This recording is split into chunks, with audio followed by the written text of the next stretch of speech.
وملائكته يصلون على النبي يا أيها الذين آمنوا صلوا عليه وسلموا تسليما صلى الله على النبي الأمي وآله وأصحابه صلى الله عليه وسلم صلاة وسلاما عليك يا سيدي يا رسول الله وعلى آلك وأصحابك أجمعين۔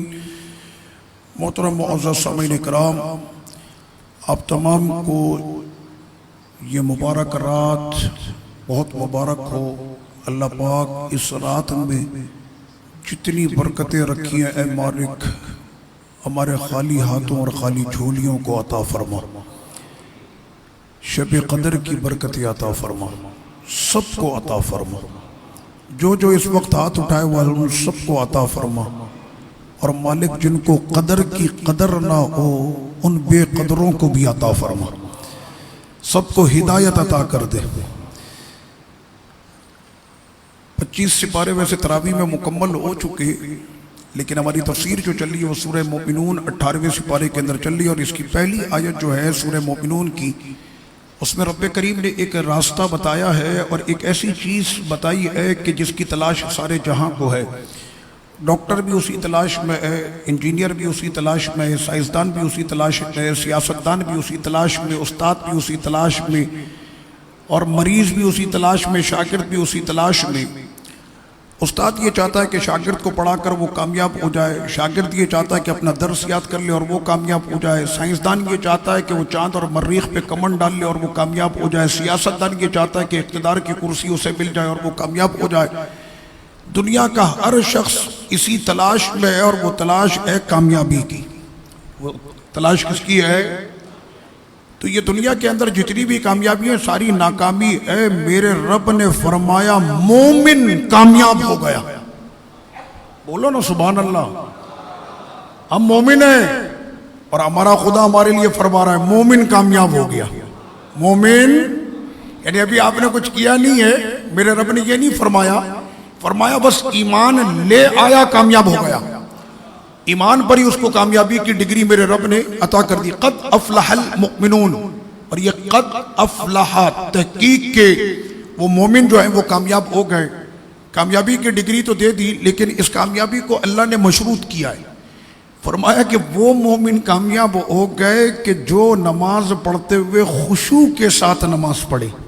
آئے ہائے، خشوع کے ساتھ نماز۔ مختصر اس کی تعریف کر دوں کہ نماز ایسے پڑھو جیسے تم اپنے خدا کو دیکھ رہے ہو، اور اگر تم اپنے خدا کو نہیں دیکھ رہے تو یقین کامل کر لو کہ تمہارا خدا تمہیں دیکھ رہا ہے۔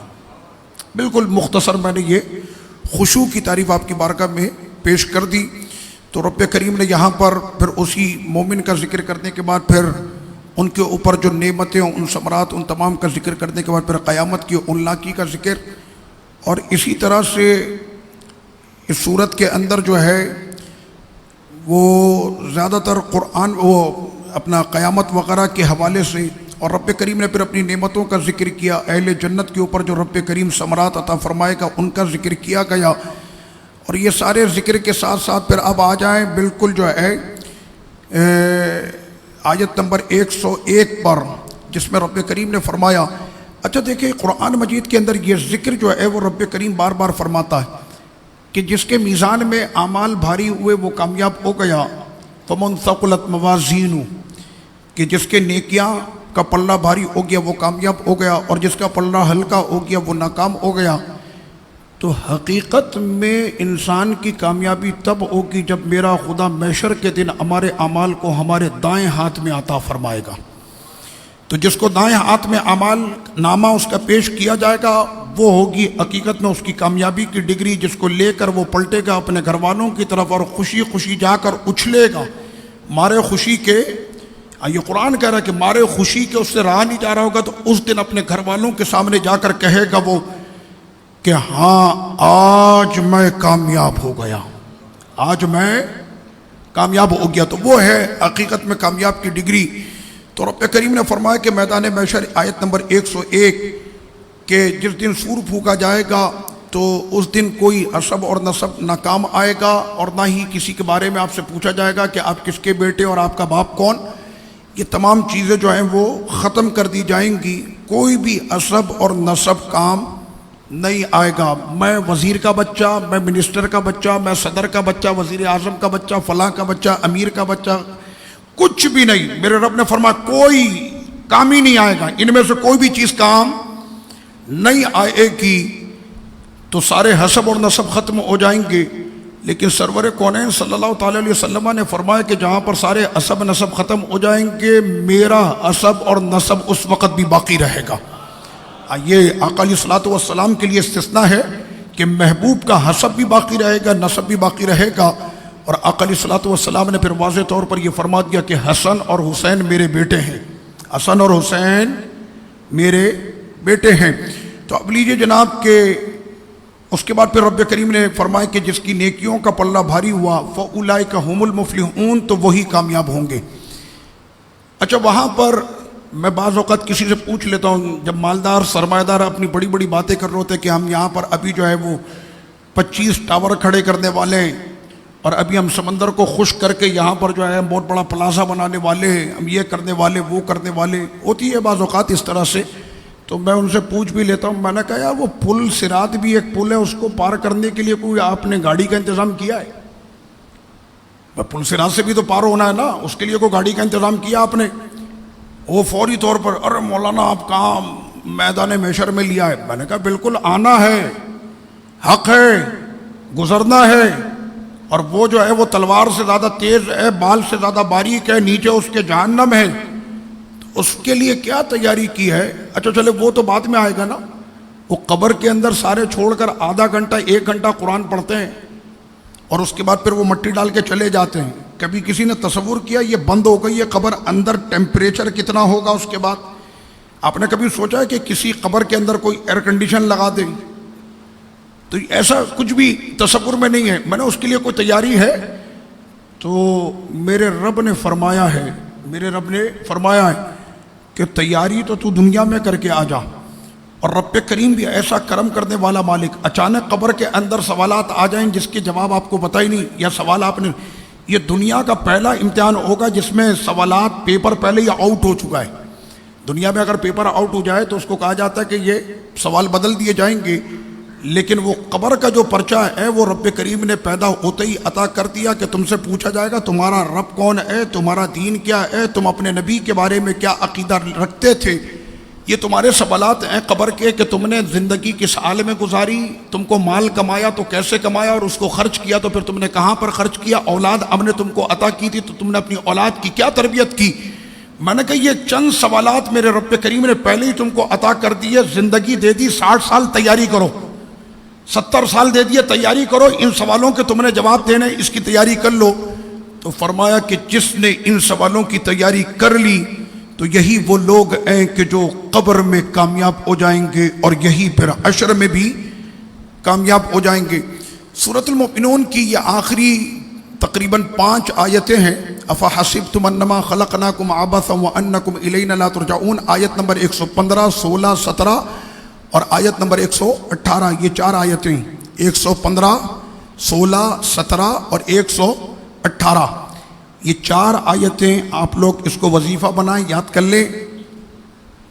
بیماروں کے لیے، ہر مرض کے لیے ان 4 آیتوں کے اندر حدیث پاک میں ہے کہ اللہ نے ان میں اتنی شفا رکھی ہے کہ جہاں کے پہاڑوں کے برابر بھی اگر مرض ہو تو ان آیتوں کی برکت سے چلا جائے گا۔ آئیے ان 4 آیتوں کی جو ہے وہ اتنی زیادہ اہمیت، آج ایک بڑی اہم صورت کو، اس وجہ سے میں نے سورہ مومن کو جلدی سے مکمل کیا ہے کیونکہ میں نے بات کرنی ہے آج سورۃ النور پہ۔ قرآن مجید کی یہ صورت ہے سورہ نور، 18ویں سپارے کے آدھے سے 1.5 رکوع پہلے، 2 رکوع پہلے یہ شروع ہوتی ہے۔ اس صورت کو ابھی تو میں پوری تفصیل سے بات نہیں کروں گا، میں صرف اس کے اوپر بھی آپ کو ہیڈ لائن دیتے ہوئے آگے بڑھوں گا۔ جب بھی موقع ملے، رمضان میں ہی مل جائے تو بہت بہتر ہے، اس لیے کہ رمضان میں قرآن اپنے معجزات اور زیادہ دکھاتا، کسی کو قرآن حفظ کرنا ہو نا تو میں سمجھتا ہوں کہ اگر وہ دل لگا کر بیٹھ جائے تو ایک رمضان میں قرآن بھی حفظ کر سکتا ہے. آپ کے مولانا اتنی بڑی بات، میں نے کہا جس مہینے کے اندر یہ نازل ہوا، میں خود حافظ ہوں، تو میں جب حفظ کر رہا تھا تو مجھے پتا ہے کہ رمضان شریف کے اندر کے جو سبق جو پارہ ہم 15 دن میں یاد کرتے تھے، رمضان میں ہم 2 دن میں یاد کر لیتے تھے. میں آپ کو حقیقت بتا رہا ہوں، یہ رمضان کی برکت ہے. اعلیٰ حضرت امام اہل سنت آپ فرماتے کہ لوگ میرے نام کے ساتھ حافظ لکھ دیتے تھے، حالانکہ میں حافظ نہیں تھا. تو کسی نے کہا کہ حضور آپ کے نام کے ساتھ حافظ لکھا ہے اور آپ حافظ تو ہے نہیں. اب لوگوں کو منع کر دیتے ہیں کہ بھائی آئندہ سے حافظ مت لکھنا. آج تو ہمارے یہاں القاب کے تو جب تک کہ ڈھیر نہ لگے اس ٹائم تک مولوی صاحب خوش بھی نہیں ہوتے. پیر صاحب کے جب تک 1000 القاب نہ لگا دیے جائیں خوش نہیں ہوتے. تو امام اہل سنت نے فرمایا کہ کتنے لوگ اب تک مجھ کو حافظ لکھ چکے، اب جو لکھ چکے تو ان کا لکھنا جھوٹ نہ ہو جائے تو پھر کیوں نہ قرآن حفظ کر لیا جائے. تو قرآن حفظ کر لیں گے، سب کی بات سچی ہو جائے گی. رمضان شروع ہو رہا ہے کل سے. صبح امام اہل سنت اپنے پارے کی تیاری کرتے اور رات وہ پارا تراویح میں پڑھتے، اور روز آنا ایک پارا حفظ اور رات اس کو تراویح میں، اور اس طرح پورے رمضان میں امام اہل سنت اعلیٰ حضرت مولانا شاہ احمد رضا خان محدث بریلوی رحمۃ اللہ علیہ نے ایک رمضان میں پورا قرآن حفظ کر لیا. تو قرآن مجید کی یہ سورت سورہ نور، یہ جو سورت ہے اس کے اندر معاشرے کے جو حالات ہیں ہمارے دور حاضر کے، ان تمام حالات کو اس میں بیان کر دیا گیا بالکل آسان لفظوں کے اندر. آپ اگر اس کا ترجمہ بھی پڑھ لیں گے نا تو آپ کو پتہ چل جائے گا کہ آپ کا خدا آپ سے کیا چاہتا. یہ جتنے بھی لوگ سمجھانے والے، میڈیا پہ سمجھانے والے، اخبار اور انجینئر اور ڈاکٹر اور یہ جتنی بھی کتابیں، تو کسی کا باپ بھی نہیں کہہ سکتا کہ انجینئر کی کتابیں پڑھ کے بخشش ہو جائے گی یا ڈاکٹر کی کتابیں پڑھ کے بخشش ہو جائے گی. لیکن میرے رب نے وعدہ کیا ہے کہ اس کتاب کو جو پڑھ کر عمل کر لے گا میں اس کو جنت میں بڑی بڑی آنکھوں والی حور عطا کروں گا. ابھی میں نے 25ویں پارے میں پڑھا ہے وَزَوَّجْنَاهُمْ بِحُورٍ عِينٍ، کہ ہم ان کی شادیاں کروائیں گے بڑی آنکھ والی حوروں سے. یعنی ان کو سندس بھی ملے گا، ان کو ریشم بھی ملے گا، ان کو سونے کے کڑے اور کنگن بھی پہنائے جائیں گے، ان کے لیے یہ ہوگا. آپ تو میں نے آپ کو کہا نا قرآن مجید غور سے سنا کریں تو سمجھ میں بھی آتا ہے. میں تو جب پڑھ رہا ہوتا ہوں تو میں تو سیر بھی کر کے آ جاتا ہوں کہ ساری چیزیں جو ہیں وہ سارا ذکر چل رہا ہوتا ہے. سورہ نور میں آ جائیں. بسم اللہ الرحمن الرحیم. رب کریم نے فرمایا کہ یہ وہ سورت کے جو ہم نے نازل کی ہے اور اس میں ہم نے ان احکام کا ذکر کیا ہے کہ جو تمہارے لیے بہت زیادہ سبق آموز نصیحت والی. سب سے پہلے اس میں جو مسئلہ آیا وہ بہت ہی حساس مسئلہ. فرمایا کہ مرد اور عورت اگر یہ بدکاری کریں یعنی زنا تو ان کی سزا کیا ہے. فرمایا کہ ان کو جو ہے 100 کوڑے مارے جائیں گے. جلدہ میعت جلدہ، جلدہ کہتے ہیں کوڑے کو، عربی میں کہتے ہیں جلد، جلدہ 100 کوڑے ان کو مارے جائیں گے. اور ان سے جو ہے کسی بھی قسم کی نرمی نہیں ہوگی، چاہے وہ بادشاہ کی بیٹی ہو، چاہے وہ وزیر کا بیٹا ہو، کوئی بھی ہو، ان سے نرمی نہیں کی جائے گی. ایک مسئلہ تو یہ، ان کو 100 کوڑے مارے جائیں گے. اور اگر تم اللہ پر اور قیامت کے دن پر ایمان رکھتے ہو تو یہ حد نافذ ضرور کرنا. میرے رب نے فرمایا کہ یہ حد نافذ کرنا بے ایمانوں کا کام نہیں، صرف ایمان والوں کا یہ کام ہے. اس کے بعد دوسری آیت میں رب کریم نے فرمایا کہ بدکار جو ہوگا وہ بدکار عورت سے ہی نکاح کرے گا، اور مشرکہ جو ہے مشرکہ سے، یا تو بدکار سے کرے گا یا مشرکہ سے. اور اسی طرح سے بدکار عورت وہ نکاح کرے گی بدکار مرد سے یا مشرک سے. تو اس کے بعد والی آیت میں رب کریم نے فرمایا یہ مسئلہ آپ نے سمجھ لیا. اس مسئلے کو سمجھ لیں کہ اگر شادی شدہ، غیر شادی شدہ، کنوارے مرد یا عورت کنوارے اگر وہ بدکاری کریں گے تو ان کی سزا کیا ہے؟ 100 کوڑے. کیا سزا ہے؟ 100 کوڑے. آپ کہیں گے مولانا آج کل تو کہیں پہ کوڑے لگتے ہی نہیں اور بدکاری تو بہت زیادہ ہے. تو یہاں پر کوڑے نہیں پڑھ لے تو پھر یقین کر لیں قبر کے کوڑے تو پڑھنے ہیں. قبر کے کوڑے، اب وہ کوڑے کیسے ہوں گے اللہ بہتر جانتا ہے، لیکن ہے اس لیے کہ یہ اللہ کی حدیں ہیں، اور جو اللہ کی حدوں کو پار کرے تو رب نے فرمایا اس سے بڑا ظالم کوئی بھی نہیں ہوتا. دوسرا مسئلہ یہ ہے کہ شادی شدہ مرد یا عورت اگر بدکاری کریں تو ان کی سزا کیا ہے؟ رجم. کیا ہے ان کی سزا؟ آپ کہیں گے کہ مولانا اس میں تو قرآن کے اندر تو وہ ذکر آیا نہیں، اور ایک طبقہ اس پر پورا زور یہ لگاتا ہے کہ رجم کا جو حد ہے یہ غلط ہے، اس لیے کہ قرآن میں صرف 100 کوڑوں کی بات ہوئی ہے، رجم کی بات نہیں ہوئی۔ تو میں نے کہا یہ پیارے مصطفیٰ کا فرمان ہے، یہ سرور کونین کا فرمان ہے، کہنا حضور کا فرمان ہے نا، حدیث ہے، قرآن تو نہیں۔ میں نے قرآن یہی کہتا ہے کہ میرا حبیب جو اپنی زبان سے ادا کرے حقیقت میں وہ قرآن کی تفسیر ہوتی ہے، اسی لیے تو فرمایا کہ میرے محبوب کی زبان سے جتنے بھی الفاظ نکلتے ہیں وہ الفاظ بظاہر تو محبوب کی زبان سے نکل رہے ہوتے ہیں، لیکن حقیقت میں وہی خدا ہوتی ہے، وہ اللہ کی وہی ہوتی ہے۔ تو آقا علیہ السلام نے یہ فرما دیا۔ اب لیجئے جناب، یہاں پر مسئلہ یہ بالکل سمجھ میں آ گیا، مسئلہ شادی شدہ اور کنواروں کا یہ مسئلہ سمجھ میں آ گیا، اور رجم کے ایک نہیں کئی واقعات ہیں۔ آقا علیہ الصلوۃ والسلام کی بارگاہ میں جیسے حضرت سیدنا معاذ رضی اللہ عنہ کا مسئلہ آیا، پھر اسی طرح سے ایک خاتون کا مسئلہ آیا کہ جنہوں نے آقا علیہ السلام کو کہا طاہرنی، یا رسول اللہ مجھے پاک کر دیجئے۔ آقا علیہ الصلوۃ والتسلیم نے فرمایا منہ گما لیا، وہ پھر آئی مجھے پاک کر دے، پھر مجھے آ کر کے کہنے میں نے کی ہے بدکاری، گواہ ہیں تیرے بات، میں خود ہوں نا، میں اعتراف جرم کر رہی ہوں۔ یہ تھا مصطفی انقلاب، جو حضور کی باتیں سن کے لوگ ایسے آ کر کھڑے ہو جاتے تھے کہ حضور دنیا کی موت ہمیں گوارا ہے، قبر کے عذاب سے محفوظ رہیں۔ تو آقا علیہ الصلوۃ والتسلیم نے بار بار اپنے چہرے کو گھمایا، لیکن وہ جب بار بار آنے لگی تو آقا علیہ الصلوۃ والتسلیم نے فرمایا کہ میں یہ سمجھتا ہوں، اور جو مجھے اندازہ ہے کہ اس وقت تم حمل سے ہو، اس کا کیا قصور، دو تمہارے شکم کے اندر زندگی پل رہی ہے، جب تمہارا یہ بچہ اس کی ولادت ہو جائے پھر آنا۔ اب وہ چلی گئی موت کا پروانہ سن کے۔ آقا علیہ السلام نے فرما دیا تھا تم کو پتہ سزا، اتنے پتھر پڑیں گے کہ تمہاری موت واقع ہو جائے گی۔ کہنے لگے حضور پرواہ نہیں۔ وہ چلی گئی، اور اس کے بعد کوئی اپنی موت کی خبر سن کے واپس پلٹ کے نہیں آتا، لیکن حضور کے عشق میں جو غلام انقلاب کی کیفیت سے گزر گئے تو ان کے مزاج میں ایسی تبدیلی آ چکی تھی، وہ کہنے لگے اگر حضور کے فرمان پہ موت بھی آتی ہے تو ہمیں قبول ہے۔ اور اس کے بعد ولادت ہوئی، اور وہ عورت واپس پلٹ کر آئی۔ آقا علیہ الصلوۃ والتسلیم سے اس نے پھر کہا، اور اس کے بعد پھر اس کو رجم کیا گیا۔ راوی یہ کہتے ہیں کہ جب اس پر پہلا پتھر پڑا اور خون کا فوارہ جب اس کے وجود سے نکلا تو تکلیف سے وہ کانپنے لگی، اور کرب کی کیفیت میں اس نے کہا کہ یا رسول اللہ صلی اللہ علیہ وسلم، کہ مجھے نہیں پتا تھا کہ تکلیف کی شدت بھی اتنی ہوگی، لیکن اس کے سامنے جب عشق رسول آ گیا تو اس نے ساری تکلیفوں کو برداشت کیا، اور پتھر اس پہ پڑتے گئے یہاں تک کہ وہ دنیا سے رخصت ہوئی۔ آقا علیہ الصلوۃ والتسلیم نے ان کے گھر والوں کو فرمایا کہ اس نے اپنے لہو سے آبیاری تو کر دی اپنے چمن کی، اور اپنے آپ کو اب اتنا پاکیزہ کر لیا کہ اللہ نے اس کو جنتیوں میں جنتی عورتوں کا سردار کا رتبہ عطا کر دیا۔ تو یہ آقا علیہ الصلوۃ والتسلیم کا فرمان ہے۔ اب لیجئے جناب، ایک بڑا اہم مسئلہ آ گیا، اور وہ مسئلہ دورہ حاضر میں بہت زیادہ درپیش ہوتا ہے، اور اس کے اوپر بہت سارے مسئلے کھڑے ہو جاتے ہیں۔ کوئی بھی کسی پر الزام لگا سکتا۔ اچھا، ہم لوگ تو ماشاءاللہ ایک دینی ماحول سے وابستہ لوگ ہیں، شہر میں رہتے ہیں، اور ہم کو شہری ہونے کی وجہ سے انسان کے حقوق، بیوی کے حقوق، عورت کے حقوق یہ پھر بھی شہری لوگوں کو پتہ ہوتے ہیں۔ قرآن یہ کہتا ہے کہ جو دیہاتی لوگ ہیں نا یہ مزاج میں سخت ہوتے ہیں۔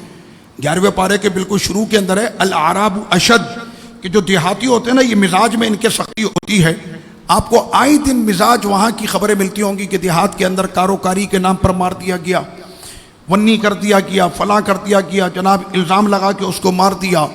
تو رب کریم نے فرمایا ایسا تھوڑی ہے کہ تم جس پر چاہو الزام لگا دو۔ ہاں، یہ بڑا حساس معاملہ۔ اگر کوئی بھی کسی پہ الزام لگا دے کہ میری بیوی معاذ اللہ وہ بدکار ہے، کوئی بھی کسی عورت پہ الزام لگا دے، پھر تو گئی اس کی زندگی۔ میرے رب نے فرمایا ایسے نہیں ہوگا۔ اب لیجئے جناب، کاش کہ ان آیتوں کو ہماری عدالتوں کے اندر پیش کر دیا جائے تو ان تمام عورتوں کی جان بچ جائے گی، اور اللہ سے زیادہ اپنی بندیوں سے محبت کرنے والا کون ہوگا؟ وہ خدا، کہ اگر اس کو بندیوں سے محبت نہیں ہوتی تو وہ تو عورتیں پیدا ہی نہیں کرتا۔ آپ سمجھ رہے؟ تو رب کریم تو اپنی بندیوں پر اتنا کرم کرنے والا ہے کہ جیسے ہی اس کے ایام ناپاکی کے دن مہینے میں جب شروع ہوتے ہیں تو میرا رب فرما دیتا ہے کہ میرے حبیب یہ دن ان کے لیے تکلیف دہ ہیں، بندہ ان پر رحم نہیں کرتا، میرا خدا ان پر اتنا رحم کرتا کہ وہ عبادت جو کسی حال میں معاف نہیں ہے، اللہ اپنی بندیوں پر اس حال میں نماز کو بھی معاف کر دیتا۔ آپ سمجھ رہے ہیں؟ رب کریم اتنی معافی دیتا. تو فرمایا کہ یہ بڑا اہم مسئلہ، فرمایا کہ اب اگر کسی نے کسی پاک دامن کے اوپر الزام لگایا، یرمون المحصنات، محصنات یعنی پاکیزہ کسی خاتون پر اس نے الزام لگایا، اس کو کہتے ہیں عربی میں حد قذف. حد قذف، تو حد قذف اس نے لگا دی، تو ایسی صورت میں وہ 4 گواہ لائے گا. ثم لم یأتوا بأربعة شہداء، پھر وہ لائے گا کتنے؟ 4 گواہ. اور اگر نہ لایا 4 گواہ، ان 4 گواہوں نے بدکاری ہوتے ہوئے اپنی آنکھوں سے ایسے دیکھا ہو کہ آقا علیہ السلام نے فرمایا دبے لفظوں کے اندر کہ جس طرح سے سرما دانی کی سلائی کے اندر وہ سلائی چلی جاتی، اس طرح سے انہوں نے اس معاملے کو ہوتے ہوئے 4 بندوں نے دیکھا ہو. کوئی لا سکتا ہے 4 بندے؟ اور 4 بندہ کیا ایک بندہ بھی نہیں لا سکتا؟ اب سمجھ میں آ رہی ہے آپ کے؟ تاکہ کوئی بھی اس طرح سے الزام لگا کر کسی کو نہ مارے. 4 گواہ لے کر آئے گا، نہیں لایا 3 لے کر آیا، الزام لگایا، اس کو کہا آپ گواہ لے کر آ، 4 لایا، کتنے؟ 3. اب اس شخص کو 100 کوڑے پڑیں گے. ان تینوں کو کتنے کوڑے پڑیں گے؟ 100 80 کوڑے. کتنے کوڑے پڑیں گے ان کو؟ گواہی دینے والوں کو کتنے؟ 80 جلدہ، 80 کوڑے ان کو پڑیں گے. اور کبھی بھی پھر ان لوگوں کی گواہی قابل قبول نہیں ہوگی. 2 سزا، اور تیسری سزا ان کو یہ ہے کہ یہی فاسقوں میں سے ہوں گے. سمجھ میں آ رہی ہے آپ کے؟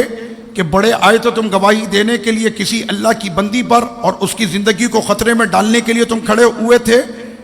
میرے آقا علیہ الصلوۃ والتسلیم نے جو احادیث اس پہ فرمائی اور فقہاء نے پھر اس کے اوپر جو عبارتیں نقل کی، فرمایا کہ 4 میں سے اگر ایک کا بیان بھی صرف ذرہ برابر اوپر نیچے ہو گیا، یعنی 3 کا بیان ایک ہے، ایک نے کہا بس میں نے دیکھا تھا تھوڑا سا ایسے، فرمایا 4 کو 80 کوڑے مارو. سمجھ ماری ہے؟ کیونکہ بیان بدل گیا. اللہ تعالیٰ کیسے اپنا دفاع فرما رہا اپنی بندیوں کو، اپنی بندیوں کی دفاع میرا رب کیسے فرما رہا ہے. اب آپ کے بات سمجھ میں آ گئی؟ یہ جو لوگوں کو سمجھانے کے لیے میرا جسم میری مرضی، اور خدا کے سامنے چیلنج کرنے کے لیے اللہ کے بنائے ہوئے اس جسم کو کہ جس کی حفاظت بھی میرا رب اس طرح سے فرما رہا ہے.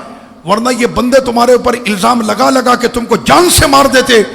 تم کو اگر زندگی دی ہے وہ میرے خدا نے دی ہے، اور دنیا کے اندر آج تم جی رہی ہو تو اسی خدا کے حبیب مصطفیٰ نے زندگی دی ہے. یہ اس وجہ سے تم لوگ زندہ ہو. تو رب کریم نے اتنے مسئلے بیان فرما دی. اب یہاں پر ایک نیا مسئلہ، اچھا یہ مسئلے دارالفتہ کے اندر آتے رہتے ہیں. مسئلہ یہ ہے کہ شوہر نے بیوی پر الزام لگایا یا بیوی نے شوہر پر الزام لگایا، اور ان دونوں کے پاس 4 گواہ، 4 گواہ ان کے پاس نہیں ہے. کیا کرے؟ گولی مار دے. ہوتا تو یہی ہے کہ میری بیوی کریکٹر کی صحیح نہیں تھی، میں نے مار دیا، اور میں بڑا فخر کر رہا ہوں. ایسے زنجیر اٹھا کے وہ عدالت میں ہتھ کڑی لگی ہوتی ہے نا، ایسے ہاتھ اٹھا کے میں نے مار دیا بیوی کو. سمجھ ماری آپ کے؟ اچھا اس بندے سے پوچھو جس نے مارا ہے، بڑی معذرت کے ساتھ اس سے پوچھیں تم کو رحمانی قاعدہ پڑھنا آتا ہے؟ نہیں. قرآن کی تلاوت آتی ہے؟ نہیں. کبھی وضو کیا ہے؟ کہنا نہیں. کبھی جمعے کی نماز پڑھی ہے؟ نہیں. بیوی کے وقت میں اس کو بڑی غیرت آئی، ساری غیرت ایمانی جو تھی نا اسی وقت میں اس کے پاس آئی. غیرت ایمانی مومن کا حصہ ہے، اور جس کے پاس غیرت نہیں وہ بے حیا ہے، اس میں کوئی عرض نہیں. لیکن ہم نے اگر شریعت مطہرہ کے ان مسئلوں کو پڑھا ہوتا تو ایک جان بچ جاتی. میرے رب نے فرمایا کہ اگر کسی مرد نے عورت پر، عورت نے مرد پر اگر الزام لگا دیا تو پھر کیا کریں گے. پہلے آپ سنیں عورت کا مسئلہ. رب کریم نے فرمایا کہ عورت جو ہے 4 مرتبہ قسم اٹھائے گی کہ اللہ کی قسم میں سچی ہوں. یہ آیت نمبر ہے سورہ نور کی آیت نمبر 6 اور 7 اور 8 اور 9 اور 10. اس میں یہ سارے ذکر آ رہا ہے. اس کو عربی میں اور فقہ کی زبان میں کہا جاتا ہے حکم اللعان. تو وہ عورت 4 مرتبہ قسم اٹھائے گی کہ اللہ کی قسم میں سچی ہوں اور میرا شوہر مجھ پر جھوٹا الزام لگا رہا ہے. اللہ کی قسم میں سچی، یہ جھوٹا. اور 5ویں مرتبہ میں قسم یہ کھائے گی کہ اللہ کی قسم میں سچی، یہ جھوٹا.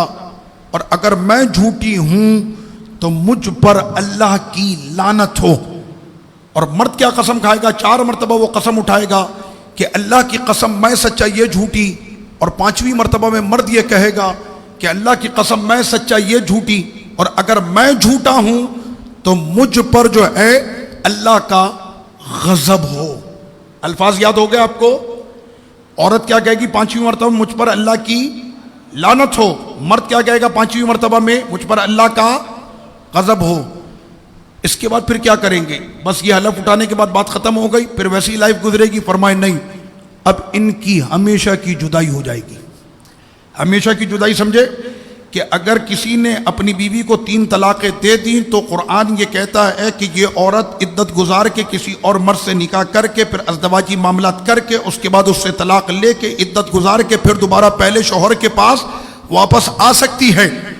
لیکن لعان کے اندر یہ ہوتا ہے کہ یہ عورت اب کبھی پلٹ کر اس کی زندگی میں واپس نہیں آ سکتی، اس لیے کہ میاں بیوی کے جو رشتے کی یہ کشتی ہے یہ اعتماد کے سمندر پر کھڑی ہوتی ہے، اور جب اعتمادی نہیں رہے گا تو پھر یہ کشتی بھی سنبھل نہیں سکے گی. اس لیے میاں بیوی کا جو رشتہ ہوتا ہے وہ اعتماد کا رشتہ ہوتا ہے. میں ان مردوں سے گزارش کروں گا کہ جن کی عادت یہ ہوتی ہے کہ وہ کچن میں آ کر گرم مسالہ کا ڈبہ چیک کرتے ہیں کہ یہ کل اتنا تھا آج اتنا کیوں ہو گیا، تو اتنا بھی چیکنگ نہیں ہونی چاہیے کہ جس سے عورت جو ہے کہ جس طرح سے مرد اپنی عزت چاہتا ہے کہ میری عزت ہمیشہ برقرار رہنی چاہیے، تو اسی طرح سے عورت بھی اللہ کی بندی اور وہ یہ چاہتی ہے کہ اس کو بھی اس کے بچوں کے سامنے پوری عزت اور اس کو پورا جو ہے وہ تعاون اس کے ساتھ کیا جائے. اس کے بعد لیجئے رب کریم نے فرمایا اب یہاں پر ایک مسئلہ آیا اور وہ مسئلہ تھا واقع افک. ہماری ماں امت کی ماں سیدہ صدیقہ رضی اللہ عنہا پر کچھ لوگوں نے اس طرح سے وہ واقعہ میں ذکر بالکل نہیں کروں گا، بس صرف یہاں پر اتنا کہنا ہے کہ جب نبی مشکل کشا ہو تو ماں مشکل کشا کیوں نہ ہو. جب نبی مشکل کشا ہے تو پھر ہماری ماں امت کی ماں اور میرے نبی کی زوجہ صدیق اکبر کی بیٹی عائشہ بنت صدیق، یہ کرم ہے میری ماں عائشہ کے آنچل کا کہ اللہ نے کائنات کی تمام عورتوں کو تحفظ عطا کر دیا. یہ صدیقہ کی برکت ہے کہ جہاں کی جتنی ایمان والی عورتیں ہیں میرے رب نے ان کو تحفظ عطا کر دیا. سمجھ میں آ رہی آپ کے؟ ان کے اوپر جو بھی معاملات کیے گئے وہ ایک الگ مسئلہ. آپ کہیں مولانا یہ مسئلے بیان کرنا، میں نے کہا ہم سنیوں کی عادت نہیں ہے کہ اپنی ماں کے ان معاملات کو جو ہے وہ اس طرح سے برسر عام جو ہے اس کا ذکر کیا جائے.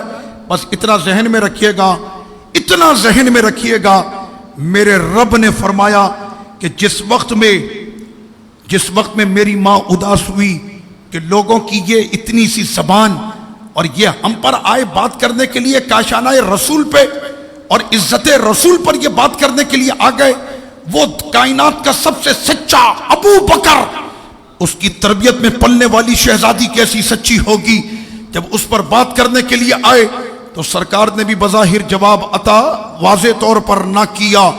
ابو بکر صدیق نے بھی واضح طور پر جواب عطا نہ کیا، کیونکہ ان کو یہ پتا تھا کہ جواب پھر ایسا آئے گا کہ بڑوں کی بولتی قیامت تک کے لیے بند ہو جائے گی. میرے خدا نے پھر آیت نمبر 16 میں فرمایا ھذا بہتان عظیم، یہ جہاں کا سب سے بڑا بہتان تھا. خدا نے کیا فرمایا؟ جہاں کا سب سے بڑا، فرمایا سبحانک ھذا بہتان عظیم، پاک ہے اس خدا کی ذات یہ سب سے بڑا بہتان ہے. جیسے اس خدا کی ذات پاک ہے اس خدا نے اپنی بندی عائشہ کو بھی ویسے ہی اپنی شان کے مطابق پاک کیا. میرے رب نے آسمانوں سے اس کی برات ظاہر کر دی، اور یہ کائنات کے اندر حضرت صدیقہ کا شرف ہے کہ اللہ نے ان کو یہ رتبہ دیا کہ پورے جہاں کے اندر اگر دیکھ لیا جائے تو سیدہ صدیقہ رضی اللہ عنہا یہ واحد وہ خاتون ہے کہ جن کے لیے اللہ نے قرآن کی 17 آیتیں ایک ساتھ نازل کر دی. یہ سیدہ صدیقہ کی شان پہ ساری آیتیں اتری اور پورے جہاں کی عورتوں کو تحفظ ملا اور ان کی عزتوں کا تحفظ ہوا.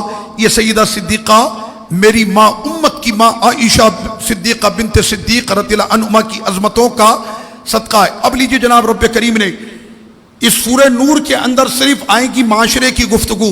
اب رب کریم نے فرمایا آیت نمبر 19 بے شک وہ لوگ جو پسند کرتے ہیں دوسروں کی عزتوں کو اچھالنا. اب سمجھ میں آ رہی آپ کے؟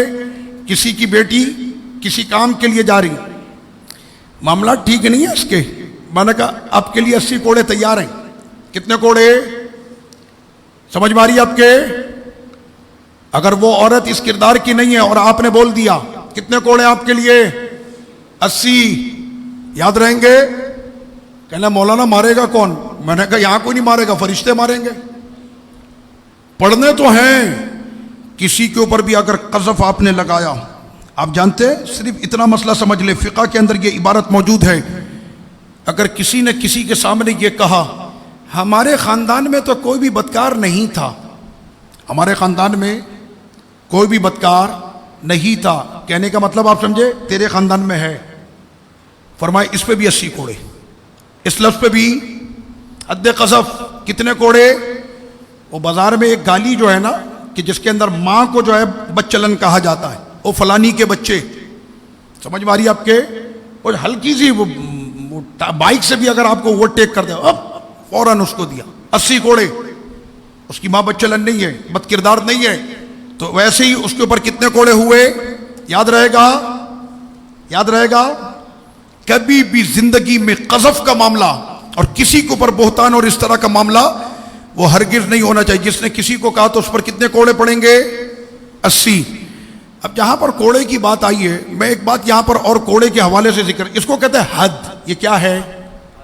اس کو کیا کہتے ہیں عربی میں؟ حدود. کیا ہے یہ؟ کس کے حدود ہیں یہ؟ اللہ کے. اس کو کیا کہا؟ حدود اللہ. یہ اللہ کی حدیں ہیں. پاکستان کی حد پار کر کے کوئی ہندوستان میں جائے تو اس کو گولی مارے گا یہاں پہ. تو اگر کوئی ملک کی حد پار کرے تو اس کی سزا موت ہے، جو خدا کی حد پار کرے تو پھر اس کی سزا کیا ہوگی یہ آپ سمجھ لیں. سیدنا مولا کائنات رضی اللہ عنہ کا آج یوم ہے. میں نے کہا حدوں کی بات ہو رہی ہے تو مولا کائنات کا بھی میں ایک ذکر کر دوں یہاں پر. سیدنا مولا کائنات شاہ مردہ شیر یزدہ قوت پروردگار، لا فتح الا علی لا سیف الا ذوالفقار. تو سیدنا مولا کائنات رضی اللہ عنہ کی بہادری، بدر کے شہ سوار، خیبر کے فاتح، اور پھر مولا کائنات کو جو جو شرف ملے، فرماتے ہیں کہ میں اپنے، ایک ہوتا ہے نا کہ جب بچہ پیدا ہو تو کہہ دیا جاتا ہے بھائی گھروں کے اندر خوبصورت فوٹو لگا کر رکھنا. دلہن جب یہ بچے دیکھے گی نا خوبصورت انگریزوں کے بچے گورے گورے، تو پھر ہونے والا بچہ بھی خوبصورت گورا سا ہوگا. میں نے کہا میرا رب فرما رہا ہے ماؤں کی شکموں میں وہ صورتیں بناتا ہے جیسی وہ چاہتا ہے. تمہارے فوٹو دیکھنے سے کچھ نہیں ہوگا. اس وقت میں درود شریف پڑھو، انشاءاللہ حضور کا غلام پیدا ہوگا. تو ایسے وقت میں ماں جو ہے تو بڑا اہتمام کیا جاتا ہے. پھر جب بچہ پیدا ہوتا ہے تو ماں دیکھتی ہے، نرسیں دیکھتی ہیں، جو بھی ہے. سیدنا مولا کائنات رضی اللہ عنہ فرماتے ہیں کہ جب میں پیدا ہوا اور پہلی مرتبہ جب میں نے آنکھ کھولی تو سامنے جمال مصطفیٰ تھا. میں نے دیکھا سب سے پہلے تو میں نے حضور کو دیکھا، اور میں بچپن میں آقا سے ایسے لگ کر چلتا تھا. یہ خود فرما رہے مولا کائنات، تو ان کا قول میں نقل کر رہا ہوں کہ جس طرح اونٹنی کا بچہ اپنی ماں کے ساتھ چپک کے چلتا، میں اپنے نبی کے ساتھ ایسے چپک کے چلتا تھا. سمجھ باری آپ کے؟ میں اس وقت کا نمازی ہوں کہ جب آقا نے فرمایا کہ میں نبی اور اللہ نے مجھ کو نبوت عطا فرمائی، کون مجھ پر ایمان لائے گا؟ تو بچوں کے اندر ہاتھ اٹھا مولا کائنات کا، میں ایمان لایا. ابو جہل کہتا ہاتھ نیچے، تو بچہ ہے. کہنا بچوں پر کچا نہیں، ایمان میں لے آیا. تو آقا نے دوسرے روز جب اپنا مصلی نبوت حرم کے اندر بچھایا تو حضور کے مصلی نبوت کے ساتھ چھوٹا سا مصلی ولایت کا علی کا تھا. مولا علی اس وقت کے نمازی ہیں. یہ ساری چیزیں اپنی جگہ پر. مولا کائنات رضی اللہ عنہ کہ ان کے لیے اتنا کہنا ہی میرا کافی ہوگا کہ جو میرے جد اعلیٰ نے فرمایا، میرے جد اعلیٰ نے، ہماری ماں سیدہ صدیقہ رضی اللہ عنہ اپنے والد گرامی حضرت ابو بکر صدیق رضی اللہ عنہ سے کہنے لگی کیا بات ہے کہ جس مجلس میں مولا کائنات ہوتے ہیں تو آپ ان کے چہرے کو دیکھتے رہتے ہیں. تو صدیق اکبر رضی اللہ عنہ نے اس وقت فرمایا اے عائشہ میں اس کے چہرے کو کیوں نہ تکوں کہ جس کے لیے میرے رسول نے فرمایا کہ علی کا چہرہ دیکھنا بھی عبادت ہے. علی کی محبت ایمان ہے، علی سے جو بغض رکھے منافق ہے. صحابہ کرام علیہم رضوان کے بعد تابعین کہتے ہیں کہ ہم کو کیسے پتہ چلے ہمارے مجمع کے اندر کوئی منافق بیٹھا ہے؟ کہنے محفل کا آغاز ہی مولا علی کا ذکر شروع. مولا علی کا ذکر سننے کے بعد جس کے چہرے پر مسکراہٹ آ جائے، کیونکہ عشق چھپتا نہیں ہے. کسی کے محبوب کا نام لو نا، چہرے پہ مسکراہٹ آ جائے گی. کہنا اسی کا محبوب ہے، نام لیا نا صرف، دیکھو چہرے پہ مسکراہٹ آ گئی. تو علی کا ذکر شروع کر دیتے، مولا علی کے ذکر سے جس کے چہرے پر مسکراہٹ آتی سمجھ جاتے کہ یہ مومن ہے، اور جس کے چہرے پر بگاڑ پیدا ہو جاتی سمجھ جاتے کہ وہ منافق ہے۔ ہم لوگ تو مولا علی کو مولا علی ایک زمانے سے کہتے آ رہے ہیں۔ ہمارے یہاں ایک مولوی صاحب ٹی وی پہ بہت زیادہ آتے ہیں، ہر حکومت کے ساتھ وہ موسم کے حساب سے چلتے ہیں، جیسا دیس ویسا بھیس، ان کی جو ہے یہ پالیسی ہے۔ تو انہوں نے بھی 1-1.5 سال پہلے کہا کہ اب سے ہم بھی علی کو مولا کہیں گے۔ میں نے کیوں؟ علی تو مولا، وہ تو 1400 سال پہلے سے مولا ہے۔ کہنا نہیں، اب سے ہم علی کو مولا کہیں گے۔ کیا مطلب؟ کہ ہم نے آج تک علی کو مولا کہا ہی نہیں، اور سنیو تم کب سے علی کو مولا کہتے ہو؟ ہم نے کہا ہم تو اس وقت سے علی کو مولا کہتے ہیں کہ جب سے میرے نبی نے فرمایا تھا میں جس کا مولا میرا علی بھی اس کا مولا ہے۔ علی مولا، ٹھیک ہے۔ اب سیدنا مولا علی کا ایک ذکر، یہ سارا تو ہم نے کر لیا نا۔ میں جس وقت میں نجف جاتا ہوں نا، ساتھی ساتھ میں ہوتے ہیں، میں نے ان سے کہا بھی ہمارے جو ساتھی راشد بھائی وغیرہ، یہ آصف بھائی وغیرہ، کہ جب بھی ہم لوگ مولا کائنات رضی اللہ عنہ کے دربار میں جب داخل ہوتے ہیں نا، تو میں ان لوگ کو پہلے کہتا تھا، میں نے کہا آج مولا علی بہت خوش ہوں گے، آج مولا علی میں نے کہا بہت خوش ہوں گے۔ کہنا وہ کیسے؟ میں نے کہا آج مولا علی کو یہ پتا ہے کہ وہ آ رہے ہیں آج میرے مزار پر جن کے دل میں میرے 3 یاروں کی محبت ہے، میرے 3 یاروں کی محبت ہے، آج وہ میرے مزار پہ آئے ہیں۔ تو میں نے کہا ہمیں دیکھ کے تو خوش ہوتے ہیں، میرے 3 یاروں کی محبت کو لے کر یہ آئے ہیں۔ سیدنا مولا کائنات رضی اللہ عنہ نے فرمایا کہ جس نے مجھ کو ابو بکر اور عمر پر فوقیت دی، میں اس کو اتنے کوڑے ماروں گا جتنے کوڑے جھوٹی تہمت لگانے والے کو مارے جاتے ہیں۔ جتنے کوڑے جھوٹی تہمت لگانے والے کو، کتنے کوڑے ہیں؟ کتنے ہیں؟ تو مولا کائنات فرما رہے کہ جس نے مجھ کو ابو بکر اور عمر پر فضیلت دی، میں اس کو اتنے کوڑے ماروں گا الا جلت حد المفتری، کہ جھوٹی تہمت لگانے والے کو جتنے کوڑے پڑتے ہیں اتنے کوڑے میں اس شخص کو ماروں گا کہ جس نے مجھ کو ابو بکر اور عمر پر فوقیت دی۔ بات سمجھ میں آ گئی؟ میں نے مولا کائنات، یہ حد لگانے کا کام تو خدا کا ہے اور خدا کے پیارے حبیب مصطفیٰ کا ہے، اور یہ حدوں کا معاملہ جو ہے اللہ اور اس کا رسول لگتا ہے۔ قاضی وقت جو ہے نا وہ تعزیر لگاتا ہے۔ کیا لگاتا ہے؟ حد نہیں لگاتا۔ حد تو یہ آ گئی، جو حدیں میرے رب نے اور پیارے مصطفیٰ کریم نے بیان کر دی، حد کوئی عدالت بھی نہیں لگا سکتی، حدیں یہی رہیں گی، یہ حدیں ہیں۔ جج جو فیصلہ کرتا ہے وہ کس پہ کرتا ہے؟ تعزیرات پاکستان کی دفعہ فلاں کے تحت اس کو یہ سزا دی جا رہی ہے، سمجھ رہے ہیں آپ؟ تو وہ تعزیر لگاتا ہے، حد نہیں لگاتا۔ مولا کائنات کہتے ہیں کہ میری نظر میں، دل کے کانوں سے یہ جملہ سنیں، مولا کائنات یہ فرما رہے ہیں کہ میری نظر میں ابو بکر اور عمر کا گستاخ تو ان کے لیے سزا اور ان کی عظمتوں کا مسئلہ میرے لیے حد سے کم بھی نہیں ہے، میں اس کو حد سے کم نہیں سمجھتا۔ بات سمجھ میں آ گئی؟ اب لیجئے جناب، یہاں پر ایک مسئلہ جب بات آئی سیدنا صدیق اکبر رضی اللہ عنہ کی، تو میں نے کہا اس کو بھی میں ذکر کروں۔ رب کریم نے فرمایا آیت نمبر 21 سورہ نور میں، دل تو چاہتا ہے سورہ نور کی ایک ایک آیت کا ترجمہ میں آپ کی بارگاہ میں پیش کروں۔ اے ایمان والو، شیطان کی اتباع نہیں کرنا، وہ تمہارا کھلا دشمن ہے، اور وہ تم کو لے کر جائے گا اور وہ تم کو حکم دیتا ہے برائی کا اور بے حیائی کا، تو اس کی جو ہے تم نے پیروی نہیں کرنا۔ اور اگر اللہ کا فضل تم پر نہ ہوتا اور اس کی رحمت نہ ہوتی تو شیطان یقیناً تم کو بہکا دیتا۔ تو یہاں پر خطاب کہ جو لوگ آج مسجد کے اندر بیٹھے ہوئے اللہ کے ذکر کو اور اس کے قرآن کی آیتوں کا درس سن رہے ہیں، ان کو یہ ماننا پڑے گا کہ ان پر اللہ کا فضل بھی ہے، اللہ کی رحمت بھی ہے۔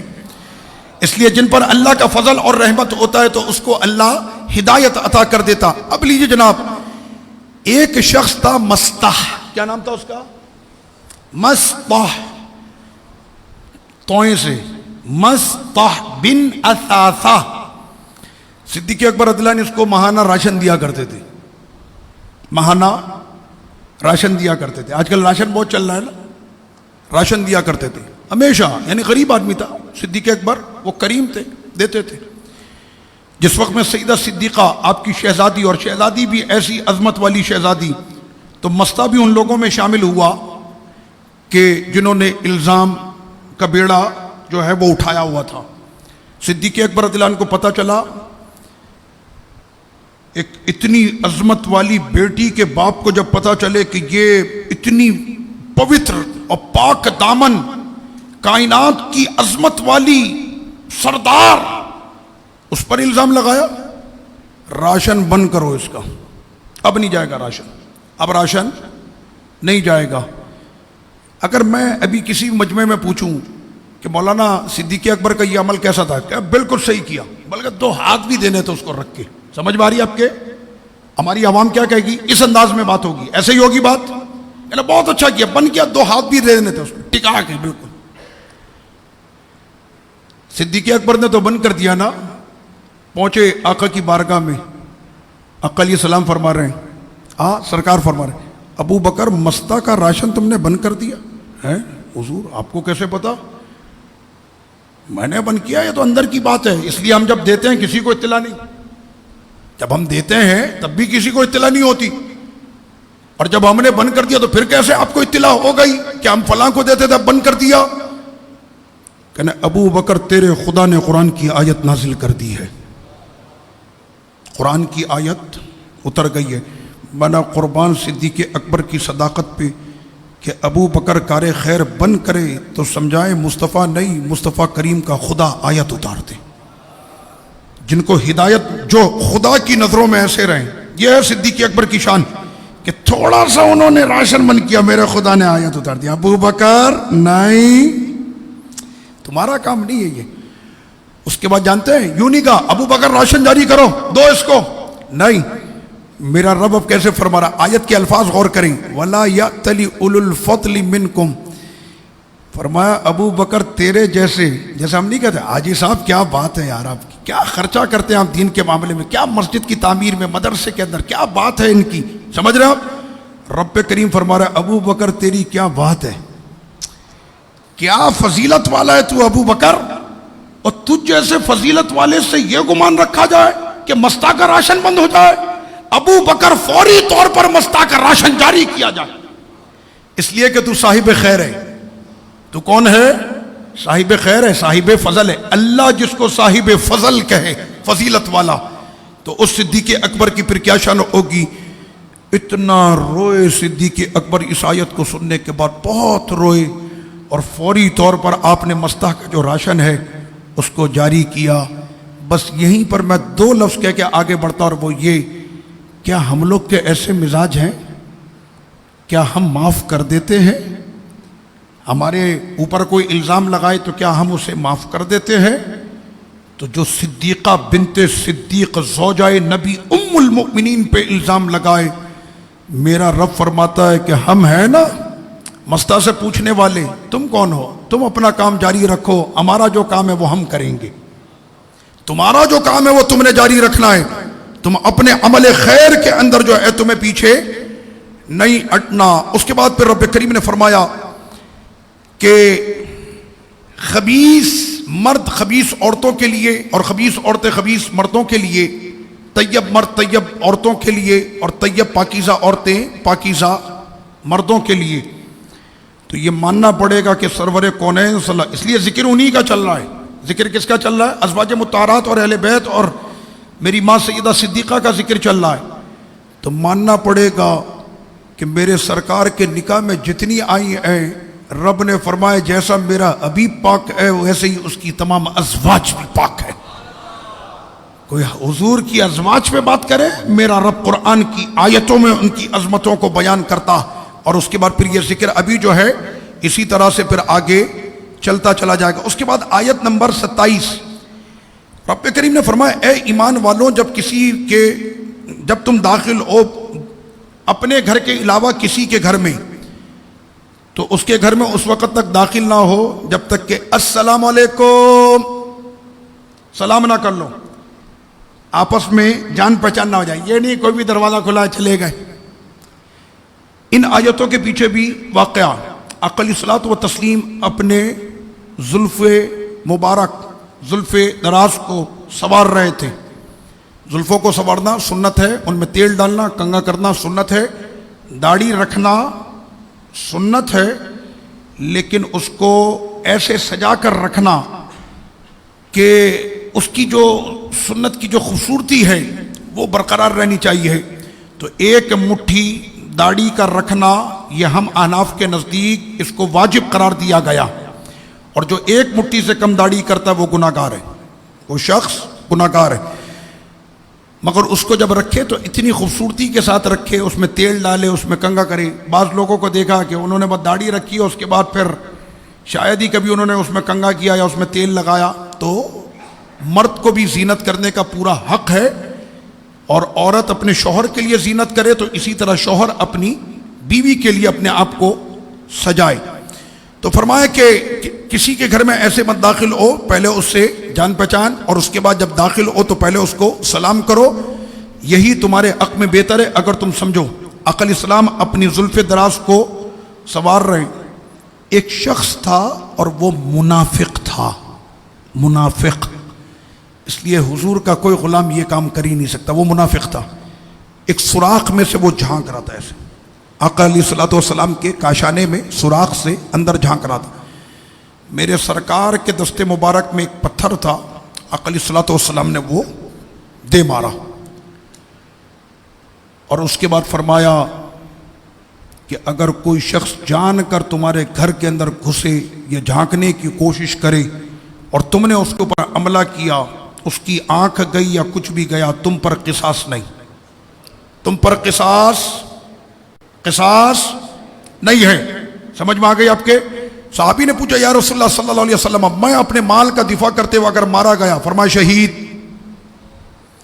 میں اپنی جان کا دفاع کرتے ہوئے مارا گیا, فرمایا شہید. میں اپنی عزت کا دفاع کرتے ہوئے, عزت سے مراد بہن, بیٹی, بہو, بیوی, ماں, میں اپنی عزت کا دفاع کرتے ہوئے اگر مارا گیا, فرمایا شہید. اگر وہ دفاع, یعنی اس کا مطلب یہ دفاع آپ کو کرنا پڑے گا. تو جو دفاع کرنے والے ہیں ان کو میرا رب کیا مقام دیتا ہے, پیارے مصطفیٰ, شہید. اور جو اپنی بہن, ماں, بیٹی, بہو کو زینت بنا کر محفلوں میں پیش کر رہے ہیں تو ان کو شہید نہیں کہا گیا, ان کے لیے لفظ استعمال ہوا العیاذ باللہ. حدیث پاک میں اس کو کہا دیوس, جس کا مطلب لفظ کا یہ ہوتا ہے اپنی بیوی کے لیے کسٹمر لانے والا. یہ ہے اس کا مطلب اصل میں. تو جو اپنی عزت کا دفاع کرتے ہوئے, اپنے مال کا دفاع کرتے ہوئے, اپنی جان کا دفاع کرتے ہوئے چلا جائے, وہ کیا ہے؟ شہید ہے. جو اپنے نبی کی عظمت کا دفاع کرتے ہوئے چلا جائے اس کا کیا پھر مقام ہوگا؟ پھر یہ کہا جائے گا کہ وہ شہیدوں کا سردار ہے. تو یہ مسئلہ آپ نے سمجھ لیا. اب آپ کسی کے گھر پہ جاتے ہیں, اس کا بھی طریقہ شریعت نے بیان کیا. ایک مرتبہ بیل بجائی, اس کے بعد آپ تقریباً 30 سیکنڈ آپ انتظار کریں جواب آتا کہ نہیں. دوبارہ پھر بجا لیں, پھر 30 سیکنڈ انتظار کریں جواب آتا. تیسرے مرتبہ پھر کر لیں, اس کے بعد جواب نہیں آئے تو آپ چلے جائیں, آپ چلے جائیں. ایسے منہ کر کے نہیں کھڑے ہو جائیں. وہ ہمارے یہاں آتے نا, وہ تو باقاعدہ وہ جیسے سیڑھی چڑھ کے آیا, فلیٹ میں گیا, وہ دروازے پہ ٹیک لگا کے یوں کھڑا ہو جاتا ہے, بالکل جیسے منہ کھولے نا اتنے فاصلے پہ دروازہ کھلتا ہے. سمجھ رہے ہیں؟ آپ منہ گھما کے کھڑے ہو جائیں. کیا بھروسہ خاتون ہو. سمجھ رہے ہیں آپ؟ یہ آداب ہم کو شریعت مطہرہ نے سکھائے اور یہ ساری چیزیں ہم کو بتائی ہیں. اچھا, اگر کسی نے دروازہ نہیں کھولا, اس حالت میں نہیں کھول سکا, استنجے میں, واش روم میں غسل کر رہا ہے, نہیں کھولا, اب جب بھی اس کے گھر پہ آؤ کم بخت دروازہ ہی نہیں کھولتا, یہ کیا کیا ہم نے؟ بدگمانی. کیا کیا ہم نے؟ اچھا, اس کے اندر بدگمانی ساتھ میں ایک مسئلہ اور بھی ہے. بدگمانی تب ہوگی کہ جب واقعی میں اس شخص کے ساتھ ایک مرتبہ ایسا ہوا, بار بار نہیں ہوتا. اب کسی نے کسی کا مال کھا کے بیٹھا ہو تو کبھی نہیں کھولے گا دروازہ. سمجھ میں آ رہی ہے؟ تو اس میں پھر بدگمانی نہیں ہوگی. بدگمانی تب ہوگی کہ جب کوئی بھی اس طرح کا معاملہ نہیں ہے. جس طرح سے ابھی لاک ڈاؤن چلا تو کسی نے ایک پوسٹ لگائی کہ جتنوں نے بھی قرضے کھائے ہوئے ہیں تو اپنے قرض خواہوں سے, جو قرض کھا کے بیٹھے ہوئے ہیں, آپ آسانی سے ان دنوں کے اندر قرضہ وصول کر سکتے ہیں, کیونکہ ہر ایک ابھی گھر میں ہی ہے. کوئی کسی کو بول ہی نہیں سکتا نا نہیں ہے, تو سارے گھر میں بیٹھے ہوئے. تو رب کریم نے یہ سارے احکام ہم کو عطا فرما دیے. آپ دیکھ رہے ہیں قرآن مجید آپ کو قدم بقدم کس طرح سے آپ کی رہنمائی کرتے ہوئے جا رہا ہے۔ اب لیجیے جناب آیت نمبر 28 میں فرمایا کہ تم نے سلام دعا کی اور گھر میں داخل ہونے کی کوشش کی۔ اب اگر تم ان کے گھر میں کسی ایک کو نہیں پاتے، کوئی بھی نہیں ہے، کسی کو بھی یہ نہیں پایا کہ جن سے تم اجازت لے سکو، جانتے قرآن کیا کہہ رہا ہے؟ واپس پلٹ جاؤ، ارجعو، واپس چلے جاؤ۔ یہ نہیں ہے یار کسی کی آواز نہیں آ رہی، چلو اندر جھانک کر تو دیکھیں، وہ معلوم چلا وہ بندہ سو رہا ہے، اور کہاں سو رہا ہے یہ بھی نہیں پتا، سمجھ رہے ہیں آپ اندر چلے گئے۔ اچھا خیر، اس دور کے اندر اس طرح کی معاملات نہیں ہے، یہ اس زمانے کی بات ہے کہ جب لاک کے دروازے اور یہ ساری چیزیں نہیں ہوتی تھیں، اس ٹائم کی بات ہے، لیکن آج کے حساب سے بھی ان تمام چیزوں کے اوپر اہتمام کیا جائے۔ اب لیجیے جناب، رب کریم نے فرمایا آیت نمبر 29 میں کہ تم پر کوئی گناہ نہیں کہ تم ایسے گھر کے اندر داخل ہو کہ جس میں کوئی بھی نہیں رہتا، یعنی گھر ہی خالی پڑا ہوا ہے تو اس میں کوئی حرج نہیں ہے۔ کنفرم، یعنی ایک گھر ہے ایسا انڈر کنسٹرکشن ہے، ایک گھر ہے ایسا ویران پڑا ہوا ہے۔ میں دمشق میں تھا، وہ علاقہ جس کو میرے آقا نے فرمایا غوطہ، یہ وہ علاقہ ہے کہ جو برکتی علاقہ ہے، میدان محشر بھی یہیں برپا ہوگا، غوطہ کا علاقہ۔ تو میرا آج بھی وہاں پر ایک فلیٹ موجود ہے غوطہ کے اندر، میرا ایک کیا کہتے ہیں نا گراؤنڈ فلور کا میرے پاس ایک فلیٹ غوطہ کے اندر آج بھی ہے۔ اور میں گیا تھا ابھی اپنے گھر میں، جب میں دمشق گیا تھا تو میں اپنے گھر میں بھی گیا تھا، سارا سامان لے گئے لیکن میرا مکتبہ اور میری ساری کتابیں موجود تھیں۔ تو میں نے اسے اندازہ کیا کہ چور وہ سمجھدار تھے، یا ضرورت مند جو بھی تھے وہ سمجھدار تھے، انہوں نے اپنی ضرورت کی چیز لے لی کہ نہ کتابوں سے ہمارا کوئی تعلق نہیں ہے، وہ کتابیں ایسے ہی چھوڑ گئے، کتابیں موجود ہیں۔ تو اس طرح کا اگر کوئی گھر خالی ہے تو قرآن نے کہا کہ اس میں وہاں ایک گھر نہیں، سینکڑوں گھر خالی پڑے ہوئے، سینکڑوں نہیں بلکہ ہزاروں گھر خالی پڑے ہوئے، یعنی پوری آبادی، پوری بستیاں خالی پڑی ہیں غوطہ کے اندر۔ تو اس طرح کا معاملہ ہے تو اس میں حرج نہیں۔ پھر رب کریم نے فرمایا آیت نمبر 30، اے میرے حبیب مومنوں کے لیے یہ بڑا اہم مسئلہ سنیں، اے میرے حبیب مومنوں سے آپ کہہ دیں اپنی نظریں جھکائے رکھیں، اپنی نظریں جھکائے رکھیں، اپنے شرمگاہوں کی حفاظت کریں، یہی ان کے حق میں بہتر ہے، بے شک اللہ جانتا ہے جو تم کرتے ہو یا جو وہ کرتے ہیں۔ نظریں جھکائے رکھنے کا مطلب سب کو سمجھ میں آ گیا، اس میں کوئی حرج اور اس میں وہ تو نہیں ہے۔ مولانا اگر کسی اجنبیہ پر نظر پڑ جائے تو پہلی نظر تو معاف ہے، میں نے جی بالکل معاف ہے، تو پھر نظر پہلی پڑ جائے تو پھر ہٹا ہی نہیں، پھر گھر تک پہنچا کر آئے۔ سمجھ میں آ رہی ہے آپ کے؟ میں نے کہا یہ مطلب نہیں ہے اس کا مطلب یہ ہے کہ اگر اچانک کسی اجنبیہ عورت پر، یعنی جن سے آپ کا پردہ ہے، اس پہ نظر پڑ گئی تو فوری طور پر اپنی نظریں ہٹا لیں، تو اس پر آپ کو کوئی گناہ نہیں ہے۔ اسی لیے تو میرا رب فرما رہا ہے نظر پڑے کیوں، نظریں جھکا کے رکھو نا، نظریں اٹھاؤ ہی نہیں، اپنی نظروں کو جھکائے رکھو۔ کیا مطلب؟ اپنی آنکھوں میں شرم رکھو، اپنی آنکھوں میں شرم رکھو اور اپنی شرمگاہوں کی حفاظت کرو۔ یہ مرد کو پہلے فرمایا کیونکہ شاید معاملات اس طرح کے ہیں کہ مرد ان معاملات کے اندر پہل کرتا ہے، آپ سمجھ رہے؟ تو پہلے مرد کو ہی سمجھا دیا گیا کہ مرد صاحب اگر آپ سدھر جائیں تو پھر معاملہ خراب نہیں ہوگا، اپنی شرمگاہوں کی حفاظت کریں۔ اب میں اس کے اوپر کیا بولوں میں اس میں بول کے تھک گئے، پتہ نہیں کیا ہے، ہماری زبانوں میں تاثیر نہیں۔ تو قرآن کی آیتوں کو تو سن لو، رب کا فرمان ہے جس نے تم کو پیدا کیا رزق دیتا ہے، پلٹ کے اسی کے پاس جانا ہے۔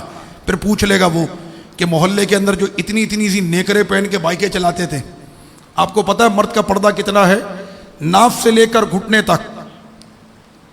باپ کا یہ پردہ بیٹی سے بھی ہے، بیٹے سے بھی ہے، باپ کا یہ پردہ بیٹی سے بھی ہے، بیٹے سے بھی ہے، پھر بقیہ تو بہن اور بھائی یہ تو باہر کے لوگ ہیں، گھر کے اندر وہ گھر کے اندر اتنی سی نیکرے پہن کے بیٹھے ہوئے، تو اپنے بچے ہیں، ان سے کیا پردہ؟ ناف سے لے کر گھٹنے تک کا پردہ کس سے ہے؟ بہن سے بھی، ماں سے بھی، بھائی سے بھی، بیٹی سے بھی، بیٹے سے بھی، ان تمام سے یہ پردہ اس کا ہے۔ تو جب ان سے ہے تو پھر باہر کیسے نکل سکتا ہے؟ سمجھ میں آ گئی آپ کے؟ تو فرمایا اپنی شرمگاہوں کی حفاظت کرو۔ مسجد میں فجر کی نماز میں بالخصوص یہ اس طرح کے معاملات بہت زیادہ ہوتے ہیں۔ وہ جو نیکر پہن کے وہ سویا ہوتا ہے نا رات میں، وہی پہن کے وہ فجر پڑھنے آ جاتا ہے، اس لیے رمضان کا نمازی ہے، وہی نیکر کے اندر مسجد میں آ گیا۔ یہ میں نے کہا کہ یہی نیکر پہن کے ابھی 8 بجے جب تم آفس جاؤ گے تو اسی نیکر میں تم آفس جانا۔ کہہ رہے نہیں، وہ تو پھر وہاں کا تو ڈریس ہے، وہاں ٹائی بھی لگانی، شرٹ بھی بالکل صاف، پرفیوم بھی لگے گا، یہ بھی ہوگا۔ میں نے کہا جب آفس کے لیے اتنا اہتمام کرتے ہو تو جس خدا کے سامنے آ رہے ہو یہ جانتے ہوئے کہ وہ خدا کہ اگر نہ چاہتا تو تم آج ہوتے ہی نہیں دنیا میں، اس کے چاہنے سے تو تم آج دنیا کے اندر ہو، تو اس خدا کے دربار میں آپ کو بتاؤں، یقین کریں آپ، یہ بھی 2-4 دنوں کا واقعہ ہے۔ عصر کی نماز تھی یا مغرب کی نماز تھی، تو میں گھر میں نماز پڑھ رہا تھا، مغرب کی نماز تھی غالباً، گھر میں نماز پڑھ رہا تھا، تو کارپیٹ بچھا ہوا ہے۔ جیسے ہی میں کارپیٹ کے اوپر نماز کے لیے کھڑا ہونے لگا تو اہلیہ نے مجھے کہا کہ جا نماز تو لے لیں آپ۔ تو میں نے کہا کارپیٹ بچھا ہوا ہے، صاف ستھرا ہے بالکل، کیا ہو گیا؟ کہنے آپ کو پتہ نہیں، نماز کے لیے آدمی جتنا زیادہ اہتمام کر سکتا ہے کرنا چاہیے، جتنا زیادہ اہتمام کر سکتا ہے کرنا چاہیے۔ اب یقین کرے وہ بات مجھے بہت اچھی لگی کہ جتنا زیادہ اہتمام کر سکتا ہے کرنا چاہیے۔ کیا مطلب؟ ہر نماز سے پہلے عطر لگائے، ہر نماز سے پہلے مسواک کرے، ہر نماز سے پہلے وضو کرے، ہر نماز سے پہلے جو ہے وہ اپنی داڑھی کو سنوارے، ہر چیز کو، یعنی جس وقت میں وہ نماز کے لیے آئے تو اس کو پتہ چل جائے کہ میں کائنات کی سب سے بڑی بارگاہ میں میری حاضری ہے، سب سے بڑی بارگاہ میں یاد رہے گا کہ نماز کے لیے سب سے زیادہ اہتمام۔ اگر کسی نے نماز کو ہلکا سمجھا ایمان سے خارج ہے، ہلکا سمجھا، کسی کو ابے تو نیکر پہن کے نماز پڑھ رہا ہے، ابے نمازی تو پڑھنی ہے، بعد میں بدل لیں گے کپڑے، سمجھ میں آ رہی ہے آپ کے؟ یہ شخص ایمان سے خارج ہے۔ کیوں؟ نماز جیسی عبادت کو اس نے ہلکا تصور کیا۔ بات آپ کے سمجھ میں آ گئی؟ اگلی آیت، اب رب کریم فرما رہا اپنی بندوں سے کیا فرمایا تھا؟ اپنی نظریں نیچے رکھیں اور اپنی شرمگاہوں کی حفاظت کریں، لیکن بندیوں سے خطاب تھوڑا لمبا ہے۔ اور اے مومنات، اے ایمان والی بندیاں، اپنی نظریں نیچے رکھیں، اپنے شرمگاہوں کی حفاظت کریں، ان کے علاوہ کہ جن کے سامنے زینت کر کے ظاہر ہونا ان کے لیے جائز ہے، آ سکتی ہیں، لیکن ان کے علاوہ زینت کر کے کسی کے سامنے عورتیں نہیں آ سکتی۔ اور اس کے بعد پھر رب کریم نے فرمایا کہ اپنے بالوں کو، اپنے چہرے کو، اپنے جسم کو، اپنی آواز کو، ہر چیز کو تم نے پوشیدہ رکھنا ہے۔ اے عورتوں، ہر چیز کو تم نے پوشیدہ رکھنا ہے، یہاں تک کہ ہیل والی سینڈل پہن کے جو کھٹ کھٹ کی آواز نکالتے ہیں، قرآن کہتا ہے یہ بھی حرام ہے۔ عورت کے لیے یہ بھی حرام ہے۔ کیوں؟ جب کھٹ کھٹ کی آواز آئے گی تو پہلے ہی مرد متوجہ ہو جائیں گے۔ سمجھ میں آ رہی ہے آپ کے؟ دمشق کے اندر پرانی جو لوگ ہیں وہ مجھے بتاتے، اب تو بہت زیادہ وہاں پر ایڈوانس ماحول ہو گیا ہے، پہلے کا جو ماحول تھا، دروازے پہ دستک دی، گھر میں کوئی مرد نہیں ہے تو گھر کی عورت ایسے منہ میں کپڑا ڈال کے، عربی میں کہتے ہیں من، کون، تو وہ عامی کے اندر کہتے ہیں مین، من کو کہتے ہیں مین، لہجہ ہے مین، تو ایسے منہ میں تاکہ پتہ نہ چلے کہ آواز جوان کی ہے کہ بوڑھی کی۔ سمجھ میں آ رہی ہے آپ کے؟ او جناب، چینل کے اوپر نعت خواں خواتین پوری W11 سے زیادہ تیار نعت پڑھ لیں گے، اور داد دینے کے لیے وہاں پہ مرد حضرات بیٹھے، واہ کیا بات ہے آپ کی، کیا شعر پڑھا، کیا عشق ہے اس میں۔ میں نے کہا ایسے جوتے مارے نا ان کو، کمبختوں کو، یہ بدنام کر رہے ہیں۔ سرور کونین کی نعت پڑھنے کے لیے یہ پھلجڑیاں ملی ہیں تم کو، معاذ اللہ۔ عورت کی آواز بھی باہر نہیں آنی چاہیے، عورت کی آواز بھی باہر نہیں آنی چاہیے۔ سمجھ میں آ رہی ہے آپ کے؟ یہ سارے شرعی مسئلے ہیں۔ اچھا اس کے اندر اب جو ہے نا لوگوں نے کچھ وہ نکال لی ہیں، اچھا چہرہ کھلا رکھ سکتے ہیں، اس کی آزادی ہے. میں نے کہا یہ بتاؤ مرد سب سے پہلے دیکھتا کیا ہے؟ ایک سوال ہے. کوئی بھی مرد اگر کسی اجنبی عورت کو دیکھتا ہے تو اس کے چہرے کو دیکھتا. سمجھ میں آ رہی ہے آپ کے؟ تو یہ ہے کہ چہرہ کھول سکتی ہے اگر فتنہ نہ ہو. میں نے بالکل فتنہ ہے، بالکل فتنہ ہے.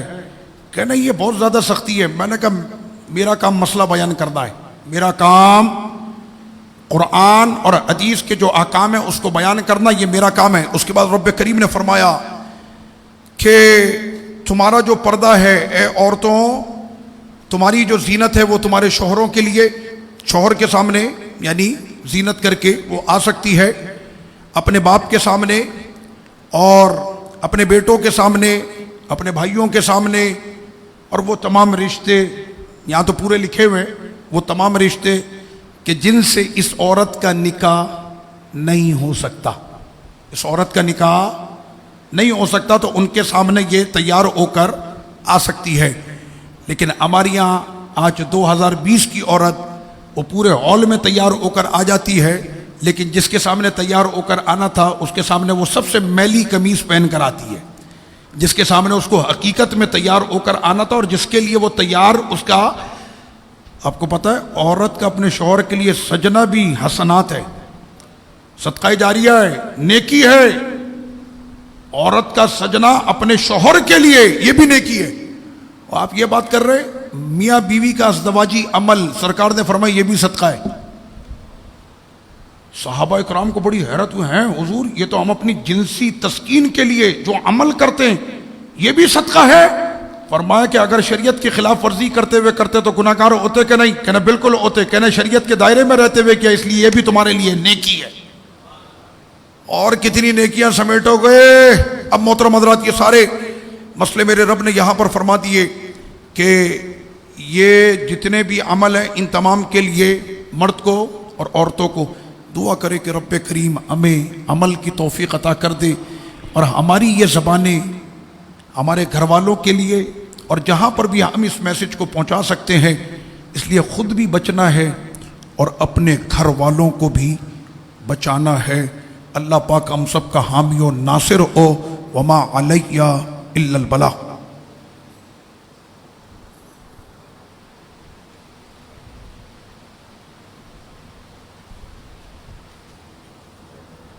بیٹھے رہیں آپ لوگ تشریف رکھیں. محفل ابھی جاری ہے نا، سیدنا مولا کائنات رضی اللہ عنہ کے حوالے سے ابھی فاتحہ بھی ہوگی، منقبت شریف ہوگی انشاءاللہ. آپ لوگ تشریف رکھیں آ جائیں.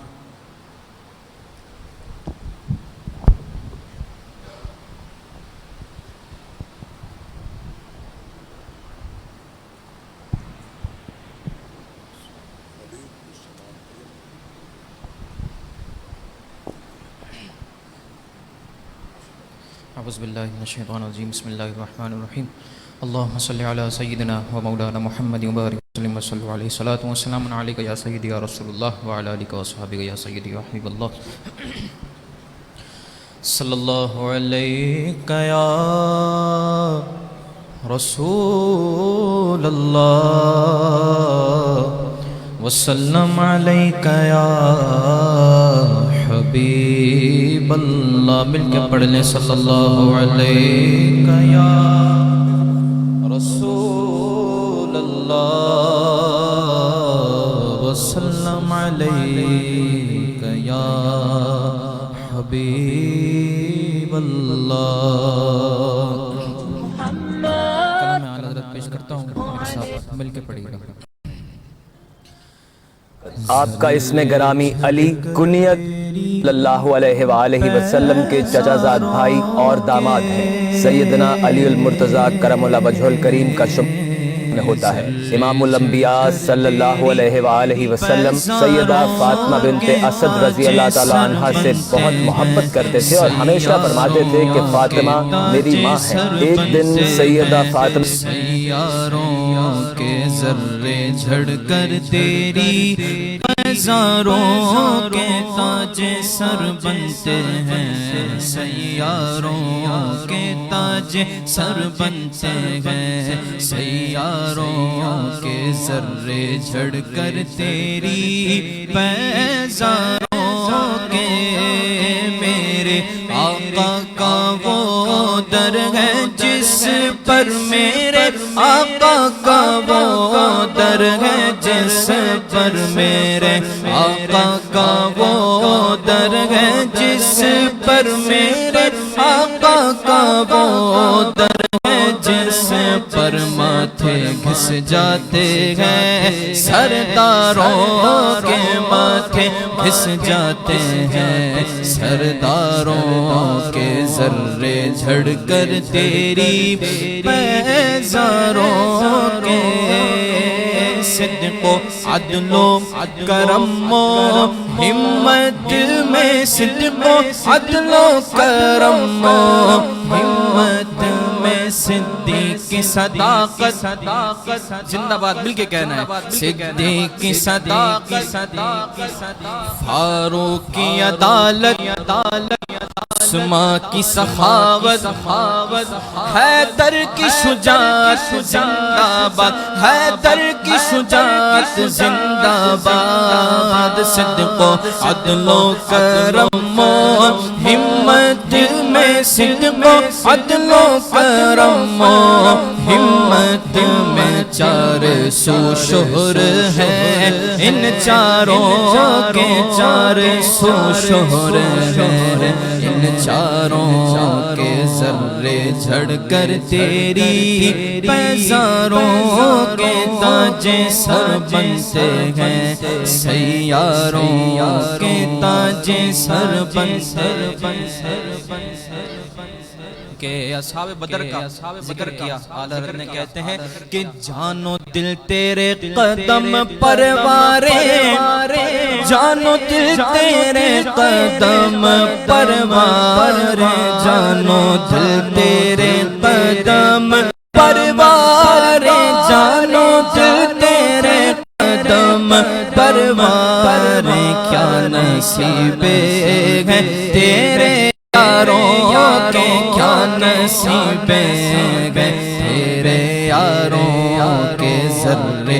جھڑ کر تیری پیزاروں کے، اور بہر تسلیم علی میدان میں، بہر تسلیم علی میدان میں، بہر تسلیم علی میدان میں، بہر تسلیم علی میدان میں، سر جھکے رہتے ہیں تلواروں کے، سر جھکے رہتے ہیں تلواروں کے، سر جھکے رہتے ہیں تلواروں کے، ذرے جھڑ کر تیری پیزاروں کے تاج سر،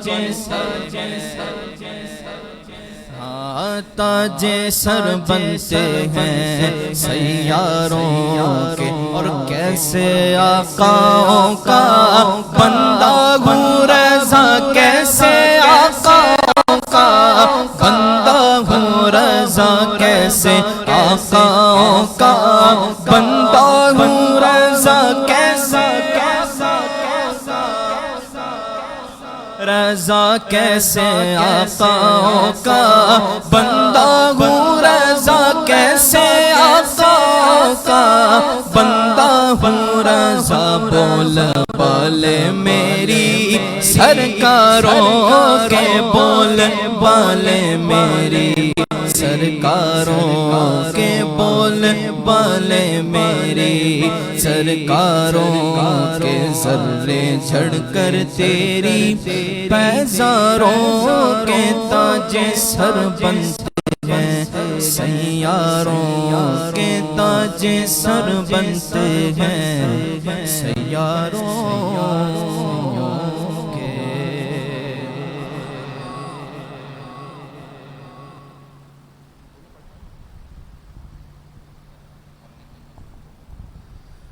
علی علی ہر دم علی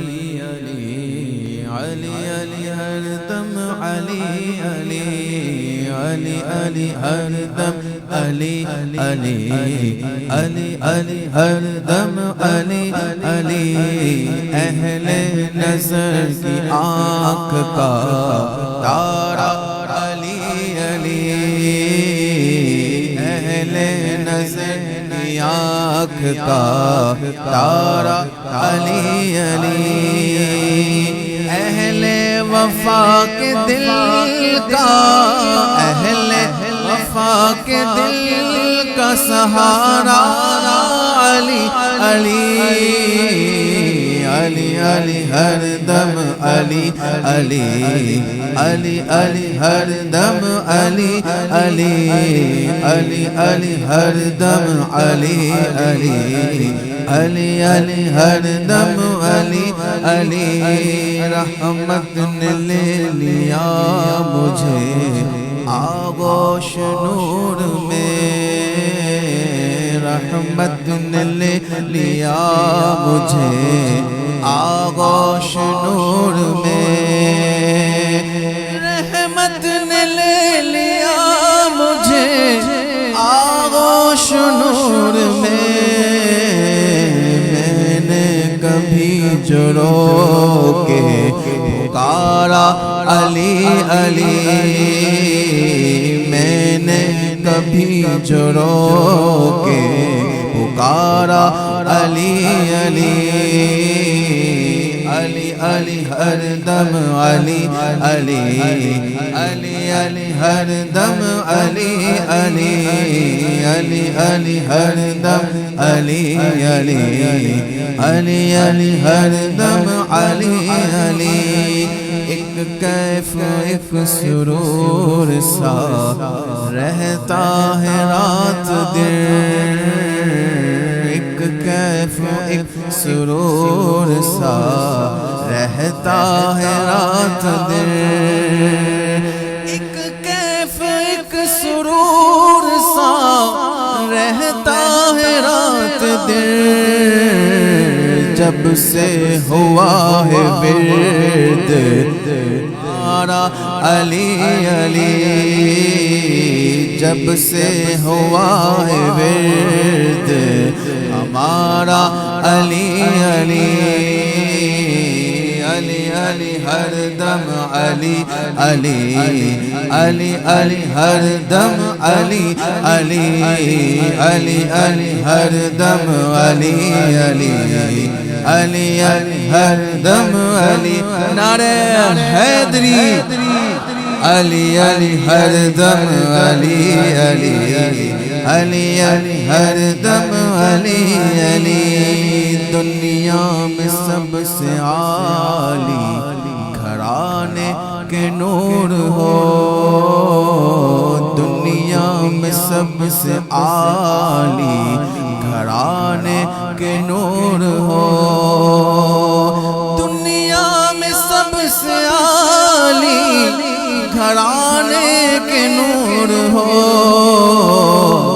اس واسطے ہے نام تمہارا علی علی اس واسطے ہے نام تمہارا علی علی علی علی ہر دم علی علی علی علی ہر دم علی علی علی علی ہر دم علی علی علی علی ہر دم علی علی اعظم یہ مغفرت کی سند ہے ہمارے پاس اعظم یہ مغفرت کی سند ہے ہمارے پاس اعظم یہ مغفرت کی سند ہے ہمارے پاس ہم ہیں علی کے اور ہمارا علی علی ہم ہیں علی کے اور ہمارا علی علی علی علی ہر دم علی علی علی علی ہر دم علی علی اہل نظر کی آنکھ کا تارا علی علی اہل وفا کے دل کا اہل وفا کے دل کا سہارا علی علی علی علی ہر دم علی علی علی علی ہر دم علی علی نعرہ حیدری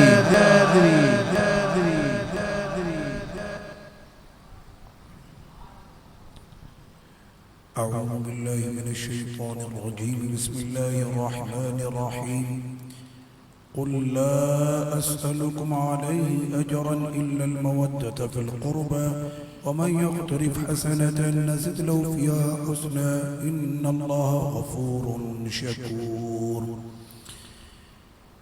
بسم الله الرحمن الرحيم إنما نطعمكم لوجه الله لا نريد منكم جزاء ولا شكورا تمام احباب ایک ایک مرتبہ سورہ فاتحہ اور تین تین مرتبہ سورہ اخلاص والآخر درود شریف پڑھ لیں تاکہ آپ سب بھی آج مولا کائنات کی بارگاہ میں جمع ہو جائیں.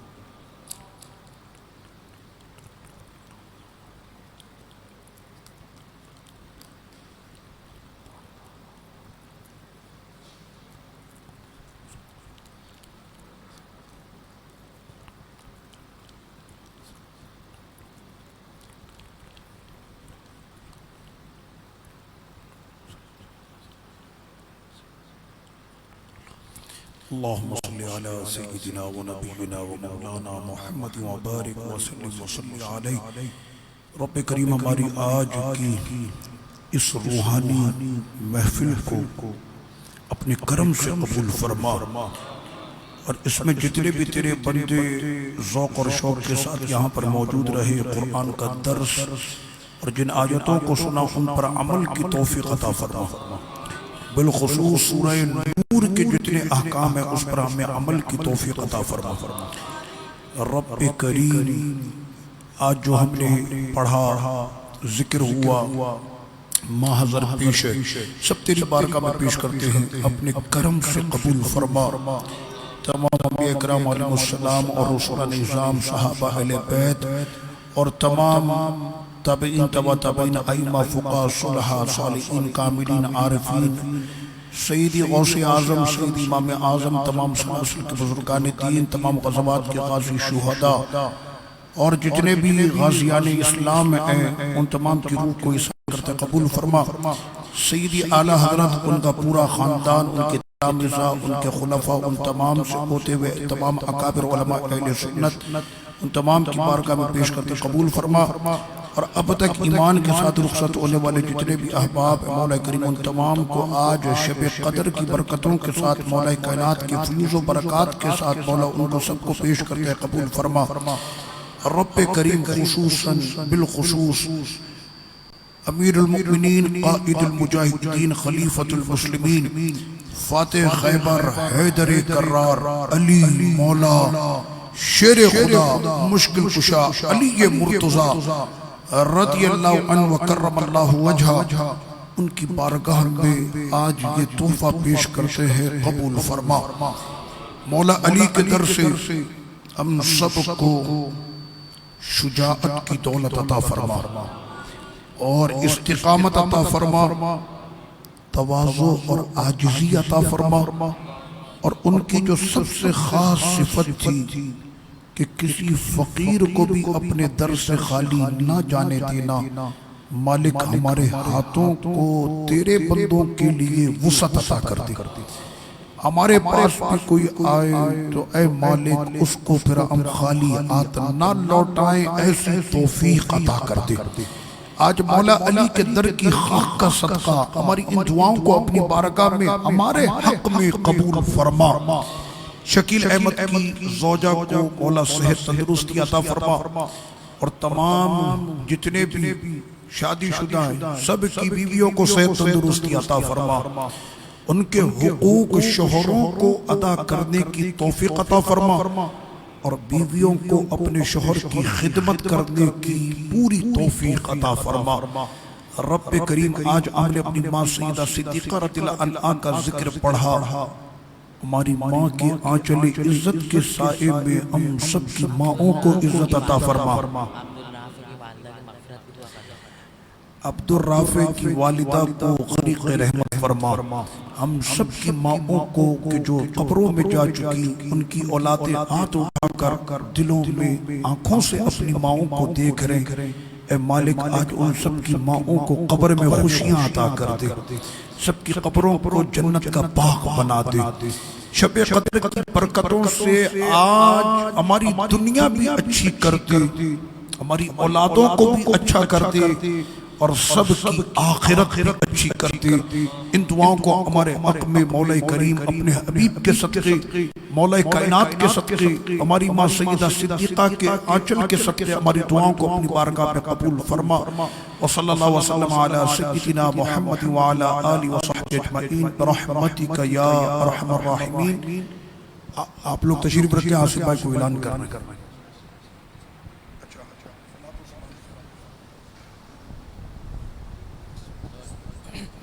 مصطفیٰ جان رحمت پہ لاکھوں سلام، شمع بز میں ہدایت پہ لاکھوں سلام، جس سوہانی گھڑی چمکا طیبہ کا چاند، اس دل افروز ساعت پہ لاکھوں سلام، عاصیوں تھام لو دامنے، عاصیوں تھام لو دامنے مصطفیٰ، اور پڑھو رب کی رحمت پہ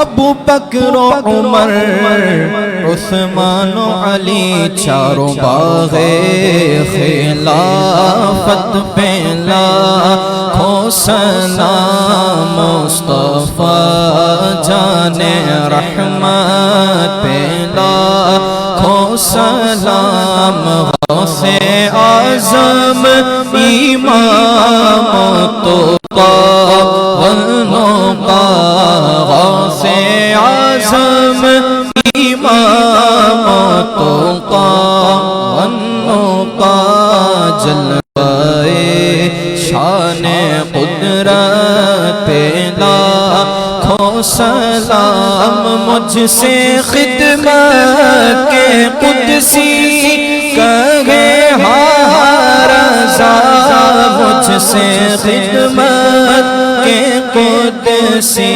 کہے ہاں رضا، مصطفیٰ جان رحمت پہ لاکھوں سلام، شمع بز میں ہدایت پہ لاکھوں سلام۔